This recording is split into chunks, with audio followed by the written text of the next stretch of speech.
Pour cette journée de commémoration, un seul nom était sur toutes les lèvres, celui d'Anne-Marie Javouet. La sœur bourguignonne à l'origine de l'affranchissement de plusieurs centaines d'esclaves en Guyane est une fierté, tant pour Chamblanc où elle a vécu, que pour Mana où elle a libéré ses hommes.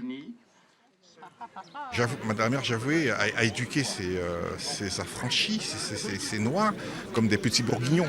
Donc effectivement, dès la première rencontre, le courant est passé et maintenant ça se passe très bien. L'éducation bourguignonne est aussi un peu en nous aussi. C'est ce lien très fort entre les deux villes qui était mis à l'honneur aujourd'hui. Une sorte de jumelage dont les élèves présents doivent se faire l'écho désormais. Mais pour eux, cette commémoration devait aussi leur apprendre ce qu'a été la traite négrière. C'est des gens, ils prennent des autres gens pour qu'ils travaillent à leur place, puis ils ne les payent pas. Ils les traitent un peu comme des animaux.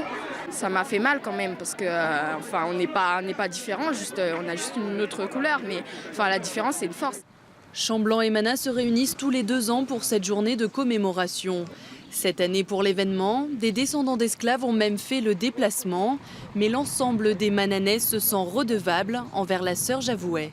J'espère que ça ne s'arrêtera pas là, que toutes les personnes qui sont ici présentes aujourd'hui prennent vraiment conscience de ce qu'elle était, de ce qu'elle a fait.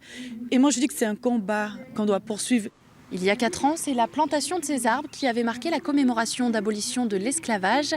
Cette année, 4 ans plus tard, nouvelle présence guyanaise et c'est cette fois l'installation de 4 panneaux explicatifs qui viennent marquer cette cérémonie. La prochaine étape pourrait bien être la canonisation d'Anne-Marie Javouet. C'est en tout cas ce que souhaitent obtenir tous les Guyanais présents ici aujourd'hui.